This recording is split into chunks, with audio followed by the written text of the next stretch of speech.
Kasbiy ta'limda kadrlar tayyorlash sifatini yaxshilash, moddiy-texnik bazasini mustahkamlash, ish beruvchilar bilan hamkorlikni kengaytirish hamda jamiyatda kasbiy ta'limning nufuzini oshirishga qaratilgan islohotlarni izchil davom ettirish. Ayni maqsadda 2025-yilning 23-oktyabr kuni qabul qilingan kasbiy ta'lim tizimida islohotlarni amalga oshirish chora-tadbirlari to'g'risidagi prezident qarori bilan Buxorodagi kasbiy ta'lim muassasalarida ham keng qamrovli ishlar boshlab yuborildi. Xalqaro hamkorlikning amaliy ifodasi. Hozirda Buxoroda payvandlash ustalari malakasi xalqaro standartlar asosida baholanmoqda. Ayni vaqtda Buxoro Ilg'or kasbiy mahorat texnikumida Toshkent xalqaro sertifikatsiyalash akademiyasi huzuridagi personal o'quv markazi tomonidan payvandlash yo'nalishi bo'yicha ishlab chiqarish, ta'lim ustalarining malakasini xalqaro standartlar asosida baholash va sertifikatlash jarayonlari olib borilmoqda. Xalqaro ekspertlarning xulosasiga ko'ra, Buxoro viloyatidagi payvandlash bo'yicha ishlab chiqarish ta'lim ustalarimizning ham malakasi professional malakaga ega ekanliklarini ta'kidladi.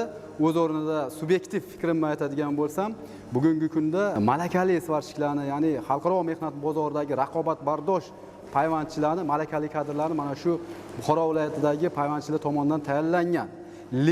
Lekin bu malakali svarshiklarimiz, ya'ni payvandchilarimizni o'zlarini qo'llarida o'sha ularning malakasini xalqaro miqyosda tan olishini ko'rsatadigan sertifikat mavjud emas edi.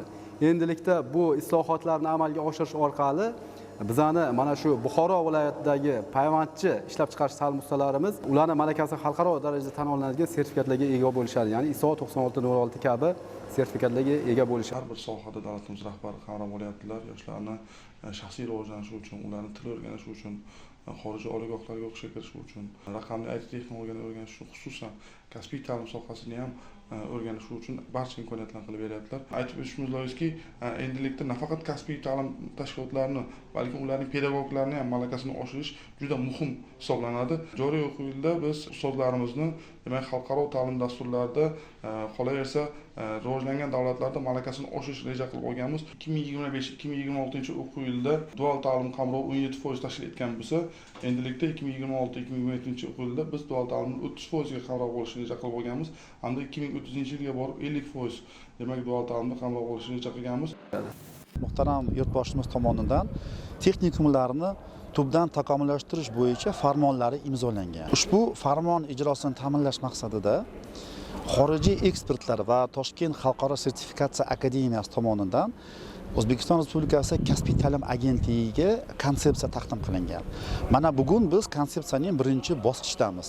Ya'niki Buxoro viloyatidagi texnikumlarda mehnat faoliyatini olib borayotgan payvandlash kasbi bo'yicha ishlab chiqarish ta'lim ustalarini ISO 9606 xalqaro standart bo'yicha sertifikatsiyadan o'tkazmoqdamiz.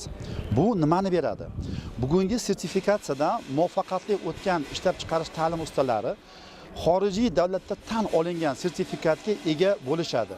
Buning natijasida ular o'zining qo'li ostidagi o'qiyotgan o'quvchilarga mana shu standart bo'yicha dars berib, natijada o'quvchilarimiz muhtaram prezidentimiz qayd etganlaridek, bir vaqtning o'zida ikkita, ya'ni O'zbekiston Respublikasi tomonidan berilgan diplomga hamda imtihondan muvaffaqiyatli o'tganlarga xorijiy davlatlarda tan olingan ISO 9606 standarti bo'yicha sertifikatga ega bo'lishadi. Buni qo'lga kiritgan o'quvchilarimiz bemalol xorijiy mamlakatlarda ishlay olishadi. Ko'rib turganingizdek, juda ham yaxshi imtihondan o'tayotganlar bor va ozgina o'zini malaka oshirishga to'g'ri keladigan ustalarimiz bor. Ta'kidlab o'tish kerakki, respublikada juda ham kuchli xorijiy mamlakatdan kelgan ekspertlar tan olishgan ishlab chiqarish ta'lim ustalari ham borligi bizni bugun quvontirmoqda.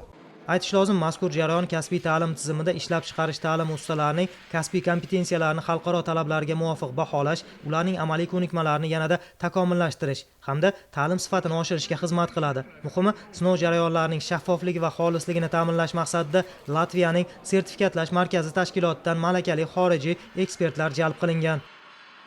Мы находимся здесь по приглашению наших партнеров. Biz bugun Buxoroga hamkorlarimiz taklifiga asosan tashrif buyurdik. Bu joyda payvandlash yo'nalishida ta'lim berayotgan ustalarning amaliy va nazariy bilimlarini sinovdan o'tkazyapmiz. Avvalo aytishim lozim, bugun nafaqat xalqaro bozorda, balki mahalliy sharoitda ham ushbu kasb egalariga bo'lgan talab juda yuqori. Shuni inobatga olgan holda kasbiy ta'lim tashkilotlarida o'quv bazalari juda yaxshi jihozlangan. Bu joyda xalqaro standartlar talablariga javob beradigan mutaxassislarni tayyorlash imkoniyati yuqori. yuqori. Sinovlardan ko'ryapmizki, ta'lim ustalarining mahorati ham yetarlicha. Ammo ko'pchiligida xalqaro sertifikatlar mavjud emas. Latviya sertifikatlar markazi tomonidan taqdim qilinadigan hujjat esa butun Yevropa bo'yicha amal qiladi. Biz dastlabki bosqichda tayyorgarlikni yuqori baholayapmiz. Hamkorlik kelishuviga ko'ra yana bir ustuvor yo'nalish bor. Ya'ni hozirda faqat imtihon qilish emas, ilg'or tajribalarni ham o'rgatib boryapmiz. O'ylaymanki, bu ishlarimiz kelgusida albatta ijobiy samarasini beradi.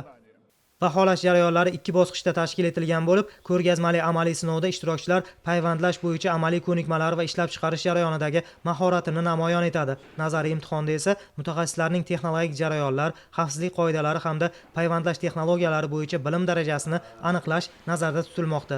Albatta, ushbu xalqaro baholash jarayonlari kasbiy ta'lim tizimida ishlab chiqarish ta'lim ustalarining professional darajasini oshirish, zamonaviy texnologiyalarni joriy etish hamda xalqaro mehnat bozori talablariga mos mutaxassislar tayyorlash yo'lida muhim ahamiyat kasb etadi. Yuqori ilg'or kasbiy mahorat texnikni ishlab chiqarish ta'lim ustasi bo'lib ishlayman.